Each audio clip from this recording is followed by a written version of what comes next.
ఇసుక మైనింగ్లో విపరీతమైన దోపిడీ చేసినటువంటి పరిస్థితుల్లో ప్రజలకు ఉచితంగా ల్యాండ్ అందించాలని ఒక మెకానిజం అందించడం జరిగింది.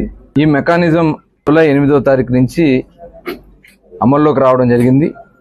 స్టాక్ పాయింట్స్ కూడా వాళ్ళకు అనుకూలంగా వేసుకున్నారు.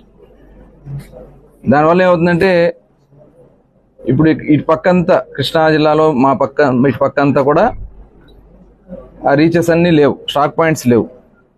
అలాగే వెస్ట్ గోదావరిలో అక్కడ కూడా రీచెస్ అన్నీ కూడా ఓపెన్ చేసే పరిస్థితి లేదు, అక్కడ కూడా స్టాక్ పాయింట్స్ లేవు. అలాగే విశాఖపట్నం ఉన్న కొద్ది స్టాక్ కూడా మరి అక్కడి నుంచి తీసుకురావడానికి ట్రాన్స్పోర్టేషన్స్ ఇవన్నీ కూడా అదనంగా యాడ్ అవుతాయి. కాబట్టి దానివల్ల కొంత ఇన్కన్వీనియన్స్ వచ్చింది. ఆ కొంత ఇన్కన్వీనియన్స్ ఏంటంటే ట్రాన్స్పోర్ట్ ఛార్జెస్.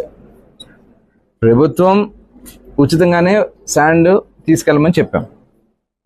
ఉచితంగా తీసుకెళ్ళాలంటే వాళ్ళు మినిమం సేనరైజ్ ఉంటుంది, అది ఆ పంచాయతీలకు సంబంధించి కట్టుకునే సేనరైజ్ ఉంటుంది, కొంత జిఎస్టీ ఉంటుంది, అక్కడ ర్యాంప్ మెయింటెనెన్స్ కానీ దానికి సంబంధించి కొంత ఉంటుంది. అది ఒక సుమారుగా ఒక 150 నుంచి ఫిక్స్ చేశారు. తర్వాత కొన్ని బోట్మెన్ సొసైటీస్ ఉంటాయి, ఆ బోట్మెన్ సొసైటీకి సంబంధించి వాళ్ళు నీళ్ళల్లో మునిగి తీసుకురావాలి కాబట్టి వాళ్ళకి అదనంగా ఒక 100 రూపాయలు ఎక్స్ట్రా వేసి 250 రూపాయలు అక్కడ పెట్టారు. దానివల్ల ఈ ట్రాన్స్పోర్టేషన్ ఛార్జెస్ పెరగడం వల్ల, దూరం అవడం వల్ల శాండ్ కాస్ట్ కొద్దిగా ఎక్కువగా కనపడింది. దానికోసం ఇప్పుడు మొత్తం టోటల్ డీసిల్టేషన్ పాయింట్స్ మనకి 28 ఉన్నాయి. అట్లాగే మాన్యువల్ రీచెస్ అంటే మాన్యువల్గా లోడ్ చేయడానికి 108 ఉన్నాయి. సెమీ మెకనైజ్డ్ కింద ఒక 48 ఉన్నాయి. ఇవన్నీ కూడా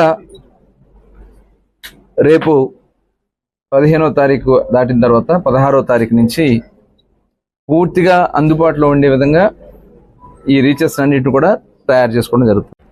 అప్పుడు మనం 15వ తారీఖు తర్వాత మనం ర్యాంపులు ఫామ్ చేసుకోవడం ఇవన్నీ కాకుండా ఈ రోజు నుంచే మొత్తం అక్కడ ర్యాంపుల ఏర్పాట్లు కానీ 16వ తారీఖు నుంచి డైరెక్ట్గా డెలివరీ ఇచ్చే విధంగా అన్ని రీచెస్ నుంచి ఎక్కడైతే ఇసుక క్వారీలు ఉంటాయో ఇసుక క్వారీల నుంచి డైరెక్ట్గా తీసుకెళ్లే విధంగా వాళ్ళందరికీ కూడా ఇన్స్ట్రక్షన్స్ ఇవ్వడం జరిగింది.